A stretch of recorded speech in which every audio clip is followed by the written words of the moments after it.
Welcome to this midweek message. I'm Drew Goins. Today with me, Nick Poole.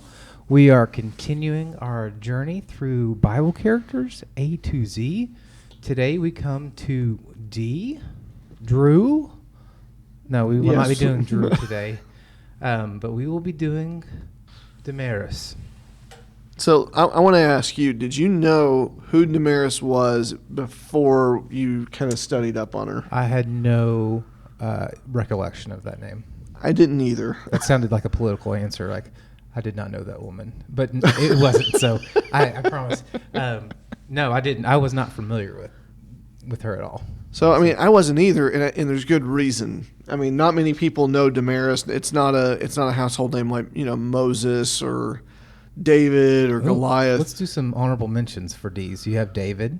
You got Daniel, Deborah, Dathan, Delilah. I mean, there's a bunch of good D's we could have picked. Yeah, there was one who had a lot of history in it. It was a Dathan, I think, was it, or Dathan, and he had stuff in Psalms, he had stuff in Exodus, and Deuteronomy. I mean, he was all over the place, but not for good reasons. But Damaris kind of was interesting because the reason why Damaris is not known is because there's only one verse on her in the entire Bible. And we're going to cover that verse today. So starting in Acts 17 is what we'll be covering her today. Do you know what the name Damaris means? I do, actually. Okay. That's one of the fun things I like to do. It's calf or gentle is what my things I came across. The worst part was if you read older commentaries, like I was trying to find anything that I could on her, and there was a little bit in there, and then I started looking up like Damaris, and when you look at like Orthodox Catholics, and they formally recognize her as a saint, and there's good reason. We're going to get into that. But the funny thing to me is that even as a recognized saint, they have listed in there what her name means. And so they could have went with either of those translations, and they would have been accurate. But the one they went with was like the harder translation, which was heifer. Okay. Well, yeah. I would have preferred calf instead of heifer, but that's okay. Or gentle or something like that. Yeah. So let's set the stage here. So most of this is going to be around, obviously our highlight is on her, but it's about Paul and Paul's preaching. Paul's in Athens preaching about the resurrection of Jesus, and then gets into this all will be judged in the resurrection of the dead. And there's a group that starts chuckling at him and like making fun of him and laughing at him. But this is a big but there. But there's another group that says, whoa, we want to hear more. Damaris is one of that group.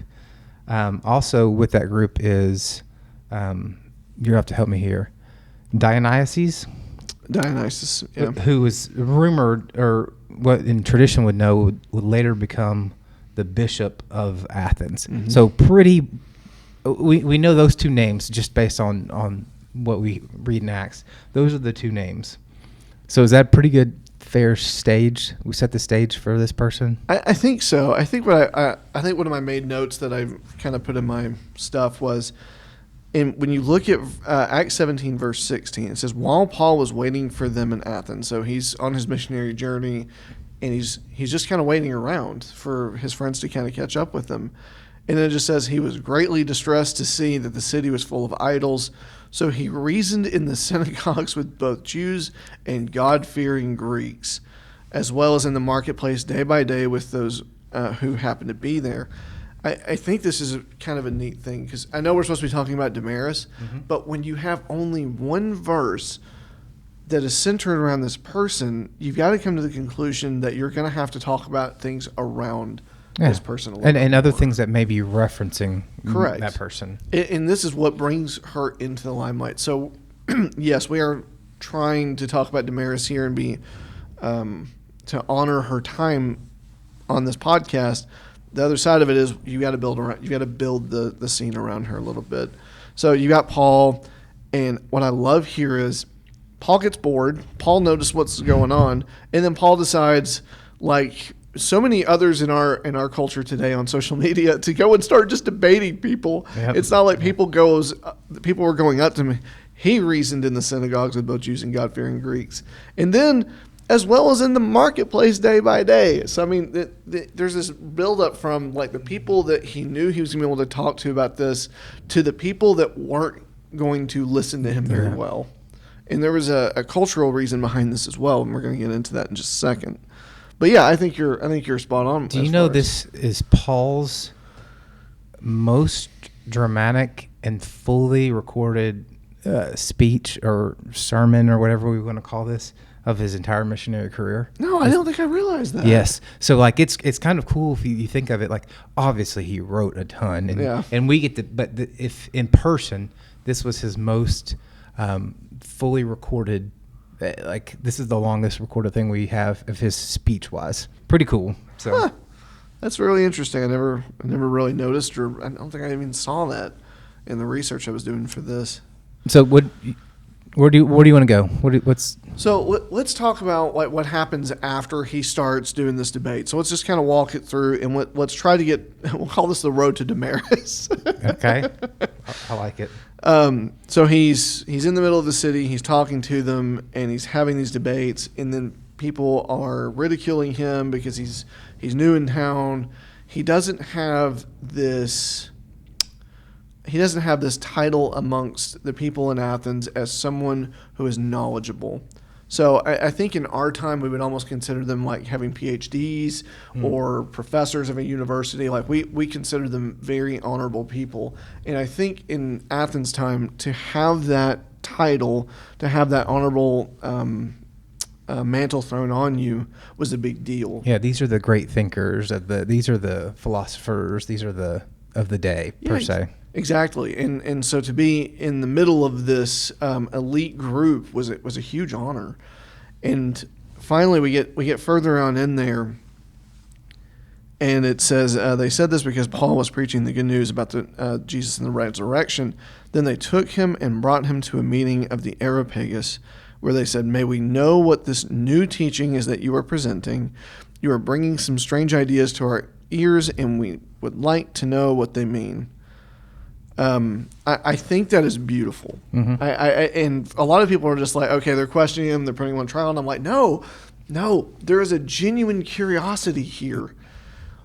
What you've got to understand in terms of the backgrounds of Athens at this time, there was gods everywhere, and they mentioned this a little bit here. This is with the famous passage where Paul sees the idol to unknown God, because they were wanting to cover all of their bases on a religious level and a deity level, so they didn't anger any god. Like, they were very deeply religious thinkers. And what I think is beautiful in this moment is you have people who are smart enough to open up their minds to something new because they were genuinely craving knowledge. And we say that a lot in our culture today, that we're really interested, we're really craving culture, or we're really craving knowledge. But the reality is, and I see this so often on social media, is that whenever people will present new ideas, it's immediately combated with debate. Sure. It's not, well, let's bring you into let's this. Hear it. Yeah, let's hear it. Yeah, bring us up to speed. And you see that in small pockets, and that's not fair to say that's everywhere. But I think so often we don't see that today. And I'd love to see that come back a little bit. Maybe not to this level, but some other level. So then Paul gets up. He talks to the people of Athens. He talks to the people of the Areopagus, which we'll talk about in just a minute, because the Areopagus itself is a very famous institution of Athens. It is where people met. It is a key iconic feature of this story and record. It is also a key foundational piece of Athens itself. So anyways, he gets up there, he goes through, he gives his discourse on what he believes, and he does a really good job of it. And as we skip down through, and this is quite a bit of scripture, as you said, it's the best recorded, you get to this point where it says, when they heard about the resurrection of the dead, some of them sneered, but others said, we want to hear you again on this subject. At that, Paul left the council. Some of the people became followers of Paul and believed.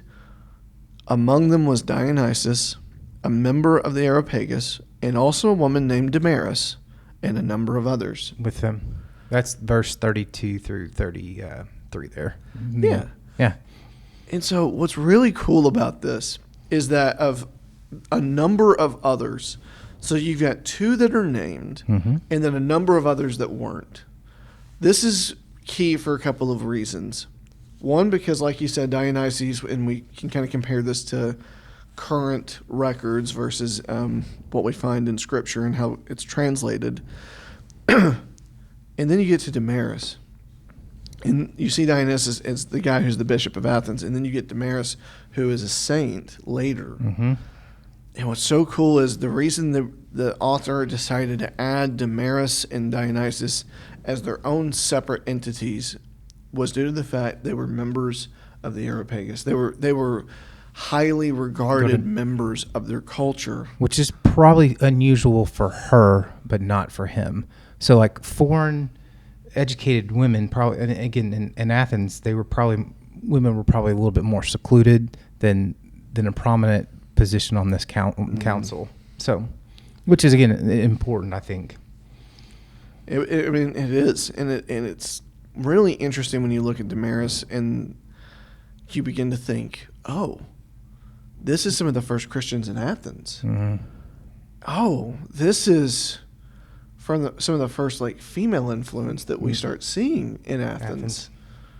And then if we go through and we start looking at old records of like the Catholic Church, and they talk about Dionysus and Damaris, which is there's not a ton there, but you start seeing their influence. You start seeing that this was another ripple of influence from what Paul did, and it all happened because he got bored and decided he wanted to talk about something that was bothering him. So what's your life application from this? I think it really ties back into this when we as believers think, well, my voice has no meaning, my voice has no power. I don't have a fight in this race, or it's not mine to speak on. I think we sell ourselves short, because think about if Paul hadn't. Think if Paul had just kind of sat back and had a latte at the local Athenian Starbucks and was like, hey, I'm just going to chill here. I'm going to wait for my friends, and then we're going to move on. It's fine. They're these guys, whatever. Who cares? He cared enough about these people. He cared enough about what was going on to say something about it. But I don't think, from what I am seeing, he didn't do it in a damning way. Yeah. I think he did it in a genuine sense of, this is what I believe, this is where I am, and this is where I want to see us go. And because of that, you see Dionysus, Damaris, and a number of others come to accept Christ. And what we don't see as a result of this further, we don't see from the people who say, we want to hear you again on this subject. So obviously there were more than just the number of others in the 2 listed who believed. In the subset of group. And who knows, maybe the other people who said, we want to hear you on this subject again, maybe they came to know Christ too. Yeah, that's kind of my application too, is that so as Paul is doing this, he receives different responses to his preaching or sharing the good news. Some believed and some mocked him. Some wanted to hear more. And I think we can expect to do the same. And I want us to be encouraged, not by those that mock or jeer, but the Damarises that are out there, that we can spread the good news to them.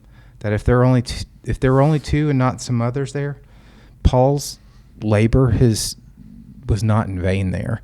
So we know at least the 2 of them and some others with them. That's directly from the end of verse 33. But Paul's labor was not in vain. Yeah, and who's to say what Damaris was a part of in terms of the early church? Yeah, after that, what happens after this? With her position on the council, with her position among their culture, I mean, who's to say how many others came to know Christ because of this one event? Yeah, because of who she was, who she set herself up to be, and then how she decided to love others beyond that. I mean, the impact, I think, of Damaris only in a single scripture speaks louder volumes than sometimes we care to admit. Yeah, that's a good point.